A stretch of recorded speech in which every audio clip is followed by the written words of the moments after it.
마태복음 26장 17절로 35절 말씀입니다. 찾으신 분 아멘 하시겠습니다. 천천히 합독하십니다. 시작. 무교절의 첫날에 제자들이 예수께 나와서 이르되 유월절 음식 잡수실 것을 우리가 어디서 준비하기를 원하시나이까? 이르시되 성한 아무에게 가서 이르되 선생님 말씀이 내 때가 가까이 왔으니 내 제자들과 함께 유월절을 내 집에서 지키겠다 하시더라 하라 하시니 제자들이 예수께서 시키신 대로 하여 유월절을 준비하였더라. 저물 때에 예수께서 12 제자와 함께 앉으셨더니 그들이 먹을 때에 이르시되 내가 진실로 너희에게 이르노니 너희 중에 한 사람이 나를 팔리라 하시니 그들이 몹시 근심하여 각각 여짜오되 주여 나는 아니지요.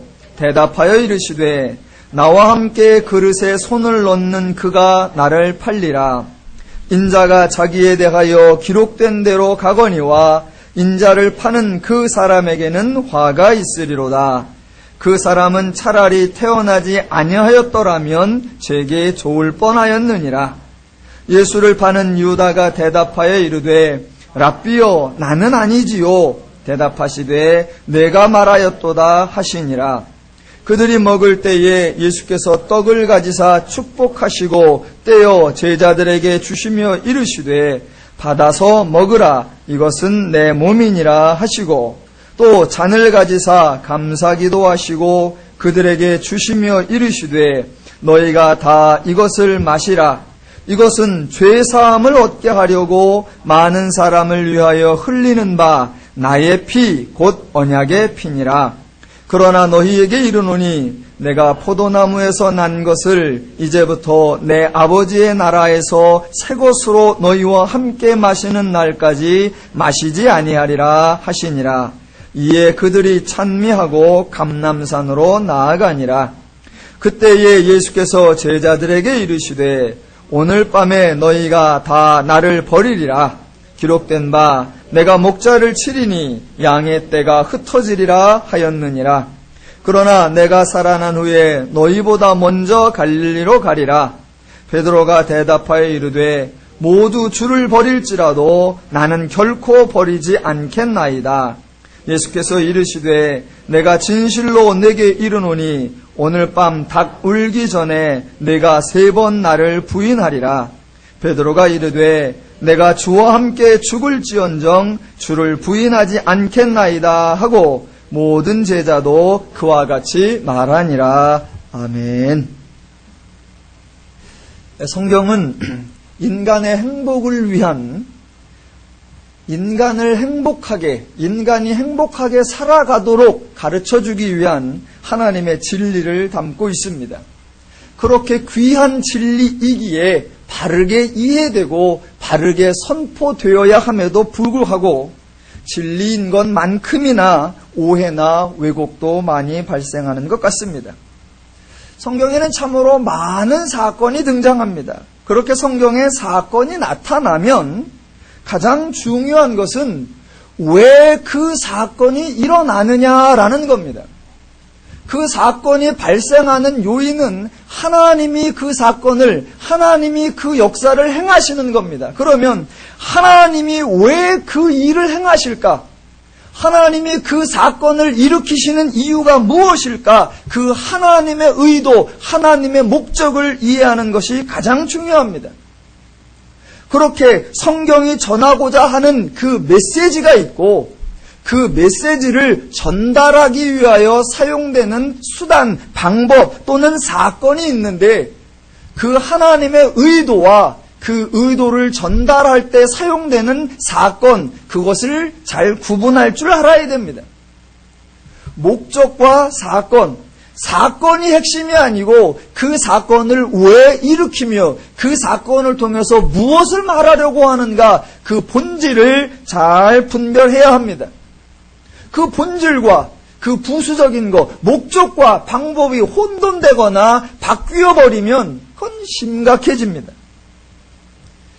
성경뿐만이 아니라 우리 일상사에서도 그 원래 의도한 바가 또 그것을 위해 사용한 수단이 혼동되어 버리면 정말 웃기는 일이 발생합니다.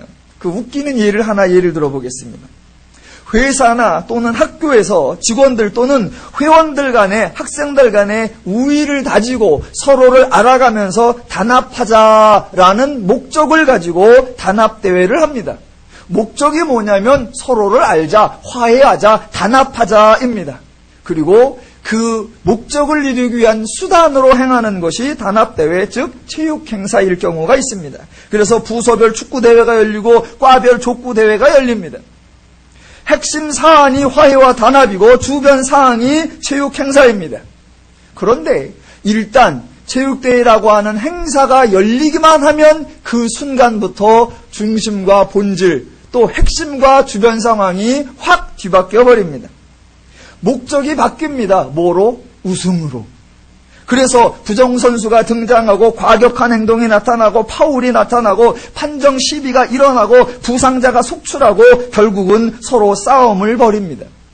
그래서 화합하고 단합하자라고 시도했던 그 행사가 아주 깽판이 되어버리는 경우가 자주 있습니다. 이게 뭐 학교나 회사나 그런 세상만의 일이면 얼마나 다행이겠습니까? 불행하게도 우리 목회자 세계에서도 그런 일이 비일비재합니다. 대전에 침례교가 한 300개 교회가 있습니다. 그래서 300개 교회가 한 10개의 지방회로 나뉘어져 있습니다. 그래서 서로 얼굴을 못 볼 때가 많아요. 그래서 매년 한 번씩 대전에 있는 우리 침례교 목사님들이 다 같이 모여서 얼굴도 한번 보고 교제도 하고 화합도 하고 침례교 부흥도 다지고 즐거운 시간을 보내자라고 매년 10월 첫째 주 목요일에 체육대회를 하기로 되어 있습니다. 그래서 해와요. 그랬는데 체육대회인데 종목은 딱 2가지 뿐이에요. 종목이 뭐냐 하면 배구하고 족구하고. 왜 이 2가지 뿐이냐? 특징이 있어요. 반드시 네트가 있는 경기여야 된다 이거예요. 왜냐하면 네트가 있어서 서로 자기 편 쪽에만 있고 양쪽의 선수가 부딪히거나 충돌되면 절대로 안 된다. 이게 경기 종목 선택의 철칙이에요.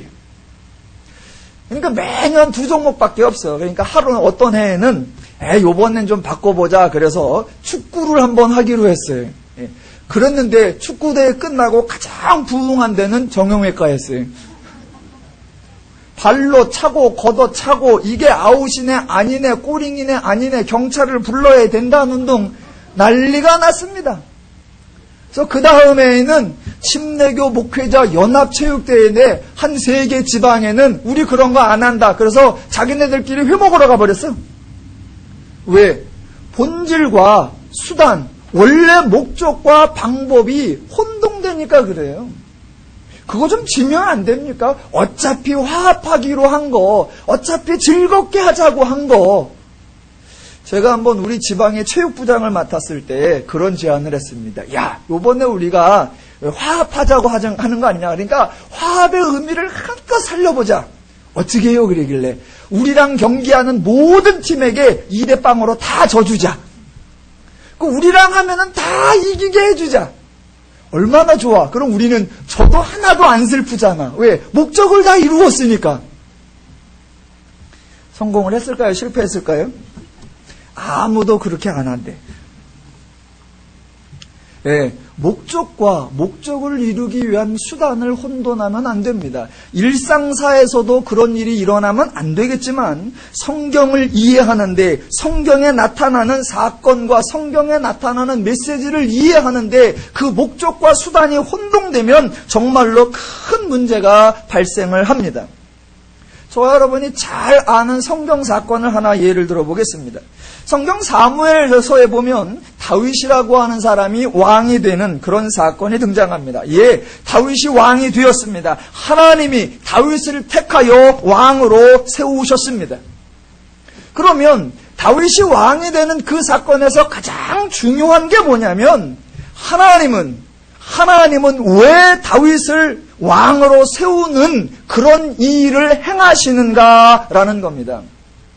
하나님은 왜 다윗을 왕으로 세우는 그러한 사건을 일으키시는가? 하나님은 왜 그런 일을 하는가? 그게 중요한데 대체로 성경을 읽는 사람들은 그런 거에 관심을 갖지 않습니다. 하나님의 의도에는 관심을 갖지 않고 관심이 있는 것은 어떻게 다윗은 왕이 되었을까? 다른 표현으로 다윗이 어떤 사람이었기에 왕이 되었는가? 자꾸 여기에 관심을 갖습니다. 그래서 결국 이 다윗에 대한 얘기 설교를 들어보면 다윗은 신실한 사람이었다. 다윗은 믿음의 사람이었다. 다윗은 충성된 사람이었다. 그렇기 때문에 하나님이 그를 왕으로 세웠다. 이런 결론이 나와버립니다. 아니요. 결론이 그렇게 나아가면 안 됩니다. 한번 여러분에게 질문을 해보겠습니다. 좋아요. 다윗이 신실했다고 합시다. 다윗이 충성됐고 믿음이 있다고 합시다. 그래서 우리도 다윗처럼 신실하고 충성되고 믿음이 있으면 그러면 우리도 왕이 될까요? 아니요. 다윗같이 왕이 되는 사람은 딱 한 사람, 다윗뿐입니다. 우리는 그렇게 안 됩니다. 그 시대는 왕정제도라는 게 있어서 하나님이 왕으로 세웠지. 그렇다면 오늘날 하나님이 다윗을 왕으로 축복하신 것처럼 오늘날에는 우리를 오늘날의 모습에 맞게끔 부자가 되게 하거나 지도자가 되게 하거나 성공을 하게 하실 거다. 그런 얘기일까요? 아니요. 전혀 그렇지 않단 말입니다. 그럼 말을 정반대로 한번 뒤집어 보겠습니다. 자, 하나님이 다윗을 택하여 왕으로 세웠습니다. 그런데 하나님 없이도 왕이 될 수 있고 하나님 없이도 왕이 된 사람이 수도 없이 많다는 겁니다. 다윗이 왕이 되었다고 하지만 하나님이 도와서 왕이 되었다고 하지만 다윗의 왕권은 아무것도 아닙니다. 그거 별거 아닙니다. 하나님하고 무관한 한 사람을 소개하면 애굽의 바로라고 하는 왕이 있었습니다. 정말 하나님하고는 아무 상관이 없는 사람이었습니다. 그렇게 하나님과 상관이 없어도 그 사람은 왕이 되었습니다. 왕이 된 정도가 아니라 다윗보다 훨씬 더 큰 나라의 더 강력한 왕이 되었습니다. 혹시 왕이 되고 싶으신 분이 계십니까? 왕이 되시고 싶은 분은 다윗을 왕으로 세우시는 하나님을 믿는 것보다 바로를 왕으로 세우시는 애굽의 신을 믿으시기를 주님의 이름으로 축원을 드립니다. 감사합니다. 아멘을 안 해주셔서. 다윗이 왕이 되는 사건에서 가장 중요한 것은 누가 왕이 되는가, 어떻게 왕이 되는가, 그것이 아닙니다. 가장 중요한 것은 왜 하나님이 다윗을 왕으로 세우시고 하나님은 왜 그런 일을 행하시느냐라는 겁니다. 왜 그러셨을까? 그거는 다다음 주 성경의 초점에서 자세하게 설명이 되겠습니다. 또 다른 일을 하나 들어보겠습니다. 어제도 개인적인 일이 있어서 서울에 어느 한 큰 교회를 다녀왔습니다. 갔더니 교회가 여름 성경 학교를 하고 있어요. 큰 교회라 스케일이 과연 크더라고요. 운동장이 마당인 주차장이라고 해야 되나요? 무지하게 큽니다. 그 주차장에다가 그 바람 넣어가지고 건물 세우는 거 있잖아요. 그런 걸 세워가지고 마당에서 아이들이 그 건물 세운 걸로 풀장을 만들었어요. 그래서 수백 명의 어린이가 그 주차장에서 미끄럼틀을 타고 있고 레이스를 하고 있고 막 그래. 근데 우리 애들한테 미안하더라고. 여하튼 이야 대단하다. 그러면서 이제 잠깐 사람을 기다리는 중에 그 아이들이 들고 다니다가 논 그 여름성경학교 교재를 제가 보게 됐습니다. 어디 가면 전 그런 거 유심히 잘 봅니다. 처음부터 끝까지 한 글자도 안 빼놓고 다 읽는데 어제도 딱 보니까 2009년 여름성경학교 주제 가서 너도 이와 같이 하라. 본문 구절 누가복음 10장. 여러분이 잘 알고 있는 그 선한 사마리아인의 비유라고 하는 그 이야기입니다. 여러분, 그 선한 사마리아인의 비유라고 하는 이야기가 나오게 된 근본 이유부터 잘 분별하셔야 됩니다. 한 관원이 예수님 앞에 나옵니다. 그리고서 어떻게 해야 영생을 얻을 수 있습니까? 라고 묻는 거예요. 그러니까 그 이야기의 핵심은 영생 얻는 방법, 구원 얻는 방법, 천국 가는 방법에 관한 거예요. 그 사람은 자기가 율법을 잘 지키고 있다고 생각을 했고 그렇게 율법을 잘 지키면 구원을 얻는다고 생각을 한 거예요. 그래서 예수님에게 물어본 겁니다. 그랬더니 예수님께서 네가 어떻게 알고 있느냐? 저야 율법을 잘 지키면, 즉 하나님을 섬기고 이웃을 내 몸과 같이 사랑하라, 그렇게 하면 되는 거 아닙니까? 그래서 이 사람이 맞다, 예수님께서 맞다 그러니까 이 사람이 자신이 충만해서 자기는 그 율법을 다 지켰다고 생각해서 예수님에게 묻는 거죠. 누가 내 이웃입니까? 말해보십시오. 나는 내 이웃을 다 사랑했습니다 라고 대답하려고. 바로 그때 예수님께서 드는 비유가, 어떤 사람이 지나가다가 강도를 만났다. 제사장도 그냥 지나가고 레위인도 그냥 지나갔다. 그런데 사마리아 사람 하나가 그를 보고 데리고 가서 치료해 주었다. 네가 생각하기에는 누가 그 강도 만난 자의 이웃이냐라고 묻는 겁니다. 자, 이웃사랑은 네가 네 이웃이라고 생각하는 사람을 사랑하는 그런 기준이 아니라 전혀 다른 사람이 너를 이웃이라고 여겨줄 수 있는 만큼 하는 것, 그것이 이웃사랑인데 네가 그런 이웃사랑을 했다라고, 그래서 네가 율법을 준수했다라고, 그래서 너는 구원 얻을 자격이 있다라고 그렇게 말할 수 있겠느냐라고 하는 반문이란 말입니다. 그래서 그 말씀의 맨 마지막이 가서 너도 이와 같이 하라입니다. 그러면 그 말씀에는 바로 그 다음 구절에 한 구절이 생략되어 있어요. 한 구절이. 예수님이 뭐라고 말씀하신 거냐면 가서 너도 이와 같이 해봐라. 되나? 요게 있는 거란 말입니다. 되나? 이게 있는 건데. 그러니까 결국 예수님의 결론은 뭐냐? 그렇게 이웃사랑이 불가능하고, 그렇게 불가능하기 때문에 율법을 준수할 수가 없고, 그러므로 율법을 준수해서 구원을 얻는다는 방법은 없다. 구원은 오직 하나님의 은혜로다 라는 것을 가르치려고 그 비유가 등장하는 건데, 느닷없이 앞뒤 딱 잘라내고 가서 너도 이와 같이 하라.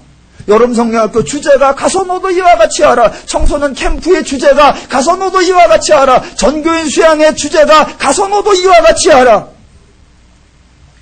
예, 좋은 말입니다. 가서 너도 그와 같이 주변 사람을 도와줘라. 예, 좋은 말이고, 예, 좋은 캠페인입니다. 예, 좋은 운동이에요. 그러나 기독교하고는 아무 상관이 없고 예수님의 복음과는 아무 상관이 없습니다.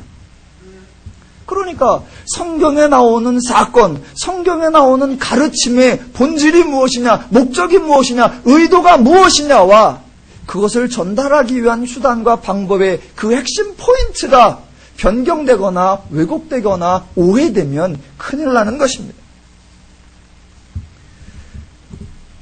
오늘 본문에서도 기독교가 말하는, 예수 스스로가 말하는 기독교의 핵심, 기독교의 중심이 뭐냐가 선포되고 있고, 오늘날 우리 가운데 그것들이 자꾸 오해되고 있어서 바로잡는 시간을 가지려고 합니다. 자, 먼저 본문을 좀 보겠습니다. 17절. 무교절의 첫날에 제자들이 예수께 나와 이르되 유월절 음식 잡수실 것을 우리가 어떻게 준비하기를 원하시나이까. 본문에는 동일한 절기에 대하여 두 가지 이름이 등장합니다. 무교절이라는 절기와 유월절이라고 하는 절기입니다. 이 두 절기는 한 가지입니다. 이스라엘이 애굽에서 종노릇할 때에 하나님께서 이스라엘을 출애굽시켜준 그 당일날이 유월절이고, 그 당일의 사건을 기념하여 당일부터 그 후 7일간 지키는 절기를 무교절이라고 합니다. 그 두 절기는 그래서 하나의 사건을 기념하는 두 절기입니다. 지금 이 유월절 사건의 핵심 포인트는 뭐냐면, 하나님이 이스라엘 백성들을 애굽에서 구출하였다라는 것이 아닙니다. 유월절 사건의 핵심은 하나님이 이스라엘을 애굽에서 구출했다가 아니라 하나님이 왜 이스라엘을 애굽에서 구원하였을까라고 하는 그 사건을 일으킨 하나님의 의도를 아는 게 중요하단 말입니다. 근데 사람들은 하나님이 그 사건을 일으킨 의도보다 그런 사건이 그날에 있었구나, 거기를 강조한단 말입니다. 아니요. 자, 하나님이 이스라엘을 왜 출애굽시켰을까? 흔히들 그렇게 이야기합니다. 이스라엘 백성들이 애굽의 노예로 사니까 그랬다. 아니요. 애굽의 노예를 살아서 좋습니다. 그래서 하나님이 출애굽시켰다고 합시다. 광야에서 살을 때, 그래서 노예가 아닌 자유민일 때 그들이 기뻐했느냐? 아니요. 먹을 것 없으니까 금세 차라리 우리가 애굽의 노예로 사는 것이 좋았다라고 했습니다. 그들은 기뻐하지 않았어요. 그러면 경제적 종속이 안타까워서 해방시켜 주었느냐? 아니요. 그들이 가나안 땅에서 자기 땅을 차지하고 독립적으로 살아갈 때 행복하지 않았습니다. 그러면 혹시 바로 왕의 독재적 그 압제 속에서 사는 게 힘들어서 구원해 줬을까? 아니요. 정작 이스라엘이 가나안에 살 때 그들이 원했던 게 뭐냐면 강력한 왕을 요구하는 것이었습니다. 그러니까 노예에서 자유민으로 풀어주는 거나 경제적 속박을 풀어주는 거나 아니면 인격적 어떤 권리를 제공해 주는 거나 그런 거 관계없습니다. 하나님이 이스라엘을 애굽에서 건져준 근본적 의도가 뭐냐? 하나님을 알게 하는 것. 그 하나님을 알게 하는 것, 그 목적을 이루기 위하여 출애굽이라고 하는 수단을, 출애굽이라고 하는 방법을 알려주는 겁니다. 왜? 하나님을 알게 해도 알아들을 수 없기에 저들이 생각하기에 안 되는 일, 저들이 생각하기에 불가능한 일, 저들이 생각하기에 도저히 일어날 수 없는 일, 그 일을 말씀하시고 그 일을 이루심으로 하나님은 이런 말씀을 하시는 분이고 그 말씀대로 행하시는 분이구나라는 하나님을 알게 하는 것, 그것이 이 사건의 중요성입니다. 그러니까 지금 유월절을 지킨다 또는 무교절을 지킨다라고 하면 제자들은 그 유월절의 의미를 알고 있어야 한단 말입니다. 하나님이 우리를 구원하시는 분이구나. 하나님은 말씀대로 이루시는 분이구나. 하나님의 말씀이 가장 옳다는 것을 인정하고 그렇게 인정하는 대로 하나님의 말씀대로 사는 것이어야 한단 말입니다. 만약 하나님의 원리대로 살지 않는다면 하나님을 인정하지 않는 것이요, 하나님을 인정하지 않는다는 것은 하나님을 모른다는 것이요, 하나님을 모르면서 유월절을 지키고 있다면 그것은 아무런 의미가 없는 종교적 행사에 불과한 것입니다. 지금 제자들은 하나님을 모른 채 유월절을 지키고 있고, 그래서 하나님이 인간을 불쌍히 여겨 구약 내내 인간을 구원하신 것처럼 지금도 인간을 구원하시기 위하여 예수가 이 땅에 오셨고, 바로 그 유월절에 예수가 유월절 어린 양이 되어서 자신들을 구원할 것이라고 하는 그 핵심 주제도 전혀 모른 채 유월절 절기만을 준비하고 있는 것입니다. 그 유월절에 예수와 제자들의 대화 장면에서 모든 것을 알고 행하시는 예수 그리스도와 자기 자신조차 자기가 무엇을 하는지조차도 알지 못하고 있는 제자들의 대화가 극명하게 대조됩니다. 먼저 제자들의 모습을 한번 봅니다. 자, 제자들은 아무것도 몰랐습니다. 자신들이 예수를 팔게 될 것을 그것도 몰랐고, 자신들이 예수를 부인할 것도 몰랐고, 예수가 십자가 질 것이라는 것도 몰랐고, 예수가 부활할 것이라는 것도 몰랐고, 자신들이 죄인이라는 것도 몰랐고, 자신들이 죄사함 받을 것이라는 사실도 몰랐고, 다 모르고 있습니다. 그런데 제자들이 몰랐던 것 중에 가장 몰랐던 게 뭐냐면 바로 자신들이 죄인이라고 하는 사실, 그것을 몰랐습니다. 자, 그게 어떻게 연결이 되느냐? 21절. 내가 진실로 너희에게 이르노니 너희 중에 한 사람이 나를 팔리라. 이 말씀을 하시니까 제자들이 하는 말이 22절. 그들이 몹시 근심하여 각각 여짜오되 주여 나는 아니지요. 지금 무슨 말이에요? 예수님께서 너희들 중에 하나가 나를 팔리라. 그 말을 들은 사람 중에 혹시 내가 파나? 라고 나든 그럴 가능성이 있다라고 생각하는 사람이 있다 없다? 아무도 없다는 거예요. 자기는 그런 일을 할 사람이 아닌 줄, 자기는 안 그럴 줄 알고 있다는 겁니다. 제자들뿐만 아니라 저와 여러분 모두가 우리들이 악을 행할 줄, 죄를 행할 줄, 그렇게 하지 않을 줄 알고 있다라는 거예요. 우리 모두는 죄를 아직 안 지었을 뿐, 극악한 행동을 아직 드러내지 않았을 뿐, 우리는 다 그것을 행할 수 있는 자들입니다. 그런데 마치 자기들은 그런 악을, 그런 극악한 행동을 하지 않을 사람이라고 생각하는 겁니다. 그게 죄인들이 가장 속고 있는 게 바로 거기에요. 나는 그렇게 악을 행하지 않을 것이라고 생각하는 것. 다른 말로 하면 자기가 자기의 마음을 알고 있고, 자기가 자기의 마음을 다스리고, 자기가 자기의 마음을 지배하고 조절하고 통제할 수 있다고 생각하는 것, 그게 인간이 자신을 가장 모르는 것입니다. 하나 예를 들어보면 TV에 이제 극악한 살인자들, 아주 잔혹한 행동을 한 사람들이 나옵니다. 그러면 이제 현장 검증 가면 옆에 있는 사람들이 난리를 치죠. 저게 인간이냐 금수냐. 금수란 말을 쓰면 안 되는데 우리 성도님이 계셔가지고 사람이 저럴 수가 있냐. 네. 그러면 이제 인터뷰가 딱 들어갑니다. 이제 인터뷰가 들어가요. 어떻게 이렇게 잔인한 행동을 할 수 있었습니까? 그렇게 인터뷰가 들어갈 때에 그 극악한 행동을 한 사람의 답변이 뭐냐면, 사실은 저는 죽이려고 하지 않았습니다. 그냥 겁만 주려고 했습니다. 라는 말이. 여러분, 그 말이 사실일까요? 거짓일까요? 그게 사실입니다. 그 사람은 그렇게 잔인하게, 그렇게 죽이려고 전혀 생각하지 않았습니다. 오직 하나만 생각한 거예요. 살짝 겁만 줘야지. 그거 진실입니다. 그게 본질입니다. 그게 그의 원래 마음이에요. 살짝 겁만 줘야지. 그래서 내가 살짝 겁만 주기로 한 그만큼만 내가 행동할 수 있을 거라고 생각하는 거, 그게 죄인들의 착각이요, 죄인들이 자기를 모르는 겁니다. 좋아요. 겁만 주려고 했어요. 그래서 살짝 겁을 줬어. 그러면 저쪽에서 살짝 겁을 먹어줘야 되잖아. 나는 살짝 겁을 먹어줬는데 상대가 겁을 안 먹어. 그러면 행동을 중단하고 와야 됩니다. 그리고 나서 살짝 겁을 주려고 했더니 겁을 안 먹는다. 그러면 어떻게 할까? 세게 겁을 주자. 그리고 또 세게 겁을 줘보고, 그래도 반응이 하면 그 다음은 어떻게 할까? 생각을 하고 행동을 해야 된단 말입니다. 그런데 문제는 그렇게 가능하지가 않다라는 겁니다. 분명히 내가 살짝 겁만 주려고 했단 말입니다. 저쪽에서 겁을 먹든 겁을 먹지 않든 내가 의도한 행동까지만 해야 된단 말입니다. 그런데 살짝 겁을 주려고 했는데 저쪽에 다른 반응이 나오면 전혀 생각하지 않은 또 다른 행동, 전혀 계획하지 않은 그 다음 행동, 전혀 상상도 못했던 극악한 행동이 자기 마음속에서 쭉쭉쭉 연달아 나온다는 겁니다.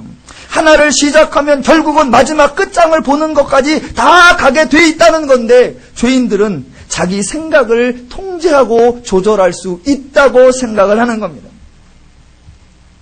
죄인의 주인은 죄라고 하는 사실을 인정하셔야 됩니다. 내가 죄를 다스릴 수 있는 것이 아니라 죄가 나를 다스리고 있다라는 사실을 알아야 하는데, 죄인이 바로 그걸 모른다는 겁니다. 그래서 예수님께서 이들 중에 하나가 나를 팔리라 라고 했더니 아무도 자신들은 안 그럴 수 있는 줄 안단 말입니다. 나는 아니지요. 거기에서 끝나느냐? 죄인들의 특징은 나 자신을 모른다는 거고, 또 하나의 특징은 상대방도 모른다는 거예요. 죄인은 인간을 모른다는 겁니다. 자, 보십시오. 이 중에서 하나가 나를 팔리라 그러면 각 사람이 그랬습니다. 나는 아니지요 라고 하면, 내가 아니면 누군가 그럴 놈이 있을 것 같다는 생각을 해야지요. 보세요. 사람들은 혹시 그렇게 말합니다. 사람마다 기질이 있고 딱 보면 안다고. 그래서 관상을 보기도 하고 인성검사를 하기도 하고 적성검사를 하기도 하고 여러 가지로 해서 그럴 사람 안 그럴 사람, 이 사람은 뽑아야 될 사람, 저 사람은 버려야 할 사람, 그런 사람을 골라내서 있을 줄 안단 말입니다. 아니요. 만약 그럴 수 있었다면, 평상시 행동을 보아 예측할 수 있었다면, 이들 중에 하나가 나를 팔리라 그때에 나머지 모든 사람이 나는 아니지요 그러면서 다 같이 한 사람을 째려봤어야 돼요. 누구를 째려봤어야 된다? 유다를 째려봤어야죠. 넌 줄 알았다. 내가 내 행동하는 거 보니까 넌 줄 알고, 생긴 게 넌 줄 알았고, 귀가 큰 게 넌 줄 알고, 코가 넓은 게 넌 줄 알았고, 눈이 째진 게 넌 줄 알았고, 이마가 좁은 게 넌 줄 알았고, 가르마가 두 개인 게 넌 줄 알았고, 뒤통수가 튀어나온 게 넌 줄 알았다. 여러 가지가 나왔어야 된단 말입니다. 그런데 아무도 나는 아니지고 쟤지요 이런 사람이 한 사람도 없어요. 자기가 그럴 수 있으리라고 아무도 생각 안 했고, 다른 사람이 그럴 거라고도 아무도 생각 안 했다는 겁니다. 인간이 너무나도 인간을 모르는 것입니다. 극악한 행동을 할 수 있는 사람, 사람이 그럴 수 있을까? 도대체 그런 행동을 하는 사람은 어떤 사람일까? 제가 알려드릴까요? 도대체 그런 행동을 하는 사람이 어디 있을까? 옆에 계시잖아요. 자, 인간이 얼마나 인간을 모르는가, 그것을 가장 극명하게 보여주는 게 바로 베드로입니다. 31절. 그때 예수께서 제자들에게 이르시되 오늘 밤에 너희가 다 나를 버리리라. 기록된 바 내가 목자를 치리니 양의 떼가 흩어지리라 하였느니라. 그러나 내가 살아난 후에 너희보다 먼저 갈릴리로 가리라. 예수님은 모든 걸 다 알고 말씀하십니다. 그랬더니 33절 베드로가 대답하여 이르되 모두 주를 버릴지라도 나는 결코 버리지 않겠나이다. 베드로의 이 말은 진심일까요? 아닐까요? 예, 이게 진심이란 말입니다. 베드로는 정말로 모두가 버려도 나는 안 버릴 거라고 그렇게 결코 버리지 않겠다고 작정했습니다. 예, 예수 버릴 마음이 없습니다. 인정합니다. 그런데 베드로는 자신이 그렇게 마음먹은 대로, 자신이 그렇게 결정한 대로 할 수 있을 줄 알았다는 거지요. 베드로의 마음은 진심인데 베드로가 한 가지 모르는 거, 자기가 마음먹은 대로, 자기가 작정한 대로 할 수 없다는 것을 베드로는 모르고 있단 말입니다. 그러니까 사단이 우리를 가장 속이는 거, 반대로 우리가 사단에게 가장 속는 게 뭐냐면 인간이 자기 마음의 주인이고 인간이 자기 마음을 조절하고 지배하고 다스릴 수 있을 거라고 생각하는 거, 그게 가장 죄에게 속는 것입니다.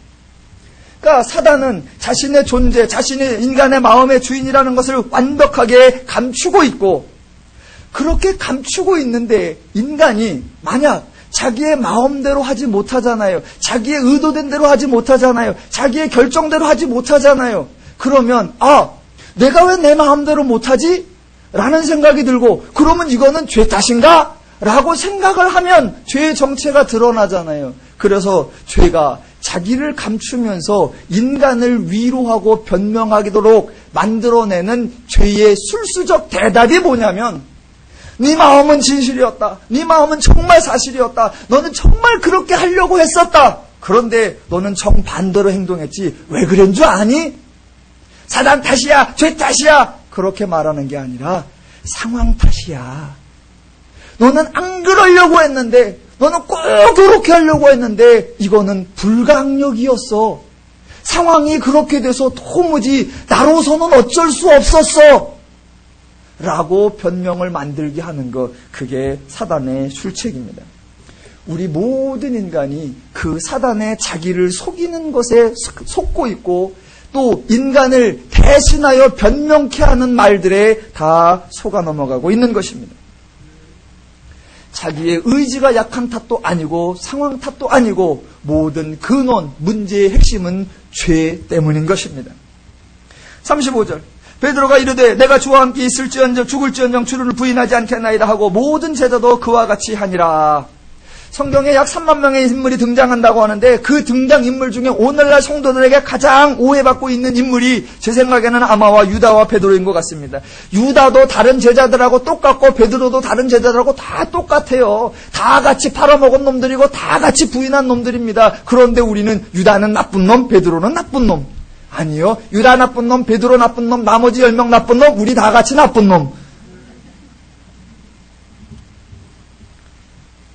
유다도 자기가 죄인인 줄 몰랐고 베드로도 죄가 자기의 주인인 줄 몰랐고 오늘날 우리도 죄가 우리의 문제의 핵심이라고 하는 것을 모르고 있는 것입니다.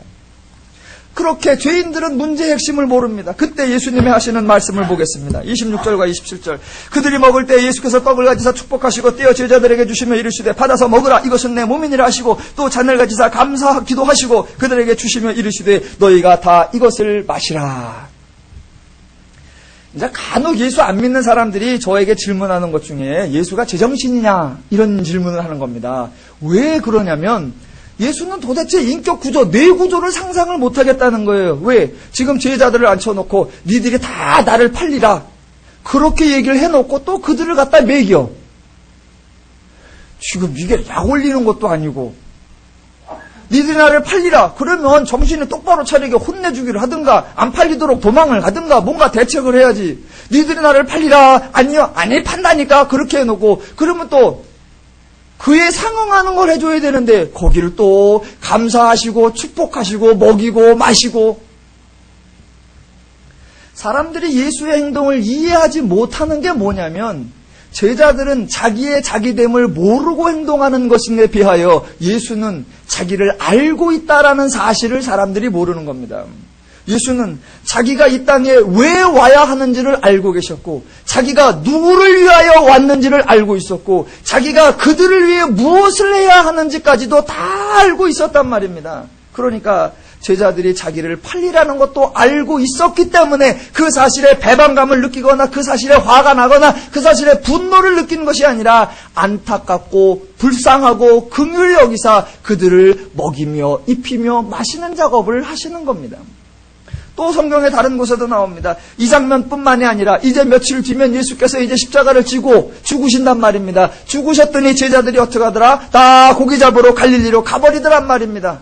그랬더니 예수님께서 부활하신 다음에 마태복음 27장 28장에 요한복음 28장에 가면 예수님께서 그 제자들을 찾아가십니다.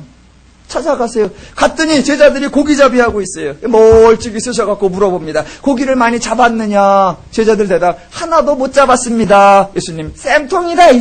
이러시는 게 아니라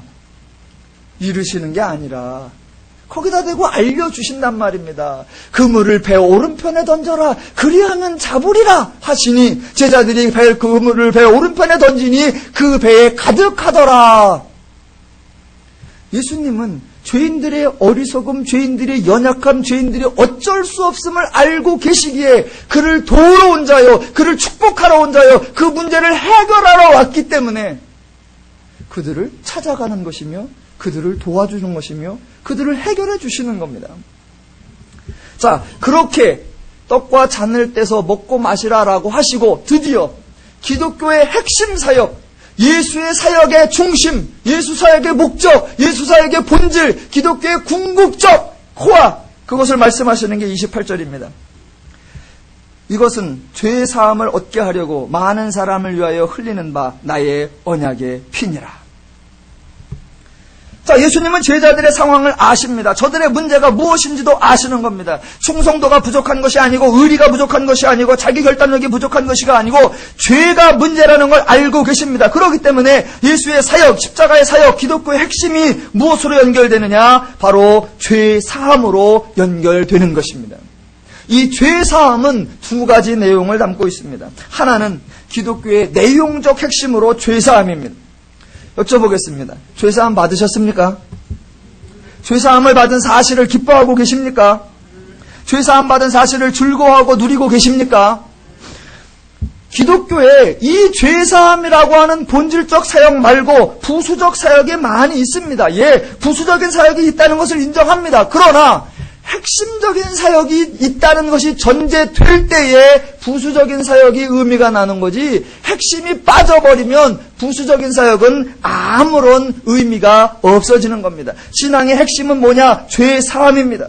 죄 사함 말고도 여러 가지 기독교 내용이 있단 말입니다. 병고침 있고요, 귀신 쫓는 은사 있고요, 방언도 있고요, 예언도 있고요, 바다를 잔잔케 하는 역사 있고요, 가난한 자들을 돕는 사역 있고요, 문제가 해결되는 사건 있고요, 기도가 응답되는 역사도 있단 말입니다. 그러나 그 모든 것은 죄사함이라고 하는 본질적 사건이 있을 때에만 가능한 것입니다. 그래서 기독교의 가장 궁극적 핵심이 뭐냐? 죄사함입니다. 왜 죄사함이냐? 기독교의 본질적 핵심이 왜 죄사함이냐? 죄사함 말고 다른 것은 인간이 할 수 있기 때문입니다. 왜 죄사함이 기독교의 핵심이냐? 죄사함은 인간이 할 수 없기 때문입니다. 여러분이 아마 기도를 많이 하시고 여러 가지 기도의 제목이 있을 줄로 압니다. 그런데 여러분이 기도하는 내용들 사실 여러분 다 할 수 있는 거잖아요. 그런데 조금 더 빠르게, 조금 더 쉽게, 조금 더 간단하게 하고 싶어서 기도하는 거지. 저와 여러분이 바라는 거 사실 다 할 수 있잖아요. 안 그렇습니까?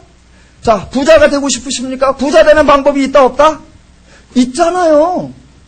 지금 부자이신 분도 있고 부자가 되어 가시는 분들도 있고 부자 되는 방법 있단 말입니다. 모르십니까? 신문 보시고 텔레비 보시고 방송 보시고 잘 나간다 하는 사람들 특강도 보시고 그러면 부자 되는 방법 있단 말입니다. 예, 성경에 예수님의 십자가 사역 말고도 부자 되는 방법 많이 있습니다. 인간이 할 수 있어요. 아이를 공부 잘하게 하고 싶으십니까? 예, 방법이 있잖아요. 저희 아들놈이 중학교를 들어갔는데 중간고사에서 중학교 들어갔으니까 좀 자유롭게 해봐라 그랬더니 중간고에서 자유롭게 추락을 하더라고. 자기는 속으로 기도 제목 응답인가 봐. 낮은 대로 임하소서. 봉사활동을 얼마나 잘하는지 바닥을 쓸고 다녀.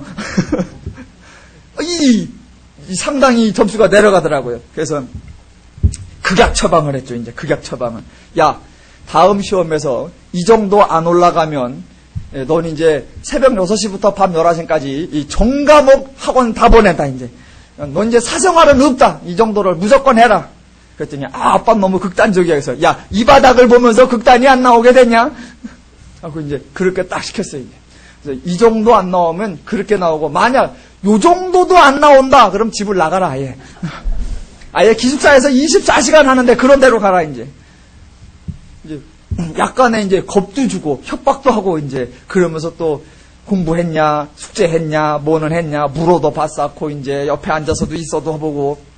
그러니까 그 수단을 쓰고 그 방법을 쓰니까 기말에는 쬐끔 났어. 쬐끔 났어. 방법이 있잖아요. 방법이 있잖아.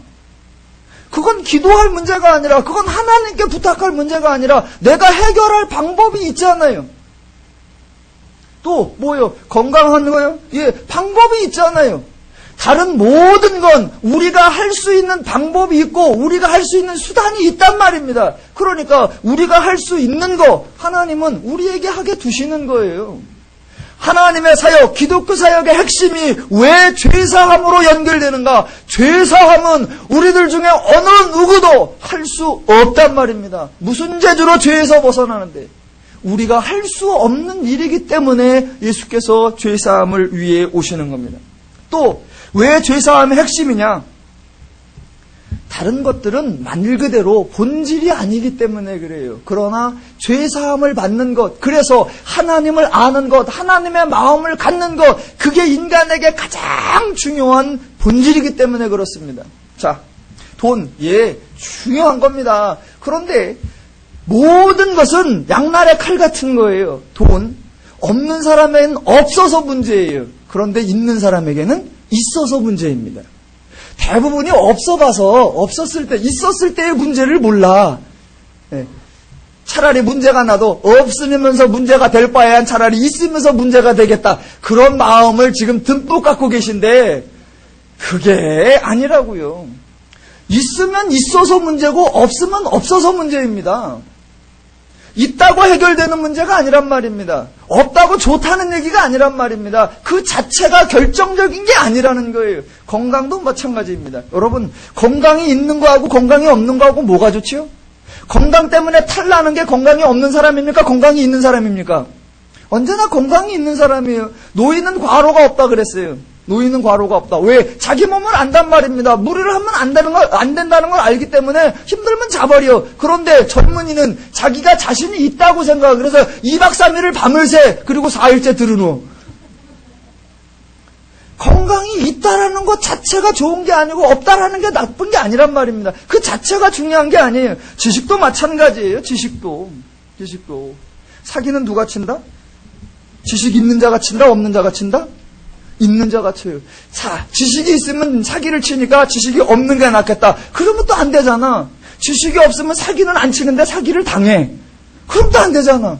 안 당하려고 지식이 있으니까 사기를 치고, 사기를 안 치려고 없으니까 당하고, 건강하려고 건강이 있으니까 무리를 해서 사고가 나고, 건강이 없으니까 사고는 안 나지만 아무것도 할 수가 없고, 그 자체가 중요한 게 아니란 말입니다. 모든 것, 그 상황, 그 설정을 어떻게 보고 어떤 마음으로 어떻게 다스리며 어떻게 처리하느냐, 그 본질적인 그것을 대하는 하나님의 기준, 하나님의 마음, 하나님의 가치, 하나님의 개념, 하나님의 원리, 죄의 원리가 아닌 하나님의 원리를 갖는 것, 그게 가장 중요한 것이기 때문에 예수님은 죄사함을 위해서 오시고, 죄사역의 핵심이 인간 구원의, 하나님의 구원 사역의 가장 본질이 되는 겁니다.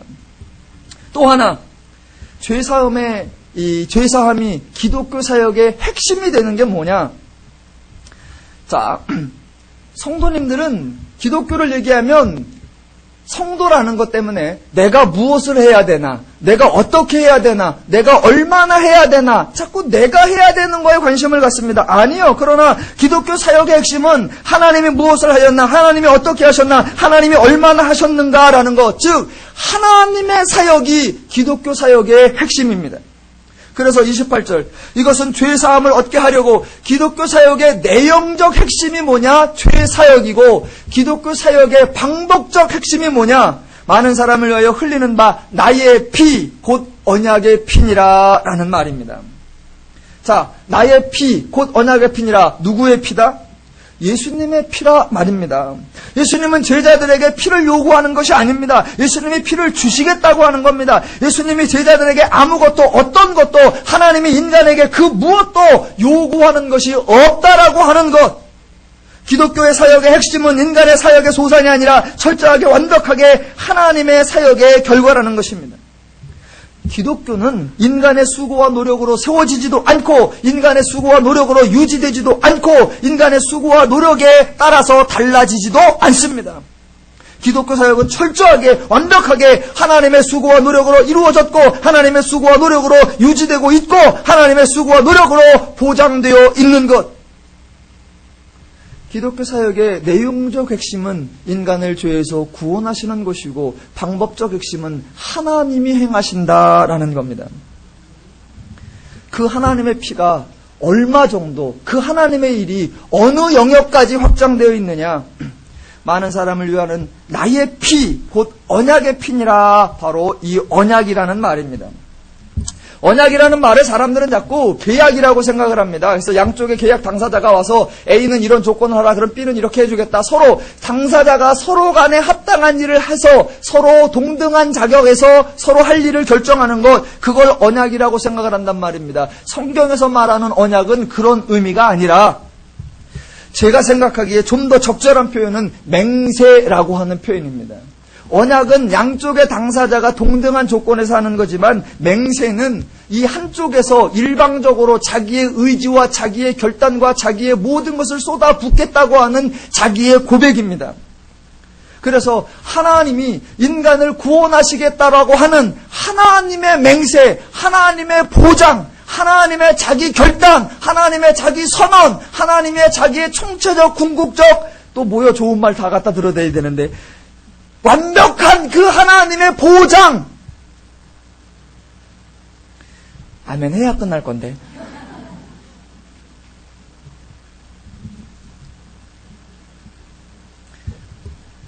네, 오늘 결론이 어디로 나느냐. 기독교 사역, 기독교 중심, 예수 사역, 우리 신앙의 핵심을 알자라는 겁니다. 여러 가지 교회 행사도 있고 우리 신앙의 모습도 있고 그 모든 것이 있지만 가장 본질적인 기독교의 사역, 예수 사역의 핵심은 우리를 죄에서 건져주시는 것, 우리를 하나님의 마음, 하나님의 원리, 하나님의 심정을 갖게 하는 것이고 그 사역은 우리의 수고와 우리의 노력이 아닌 하나님의 은혜의 사역으로 이루어지는 것이고 그 이루어지는 사역은 하나님의 언약에 의하여 이루어지기로 보장되었었고 그래서 이루어졌고 그 이루어진 것이 결코 변개치 않을 하나님의 언약적 맹세로 우리 가운데 유지되고 있다라는 것을 알자라는 것입니다. 인간 문제의 본질은 인간이 죄인이 되었다는 것이었습니다.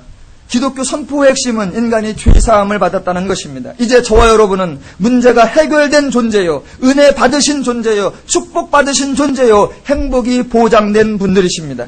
이제 하나님을 아시고 하나님이 행하신 이 일을 아시고 저와 여러분 가운데 성취되고 완성된 일을 아셔서 날마다 하나님의 복락들을 누리며 자유롭고 평안하고 행복하게 살아가시기를 주님의 이름으로 축원합니다.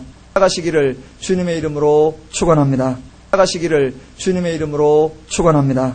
살아가시기를 주님의 이름으로 축원합니다. 살아가시기를 주님의 이름으로 축원합니다. 살아가시기를 주님의 이름으로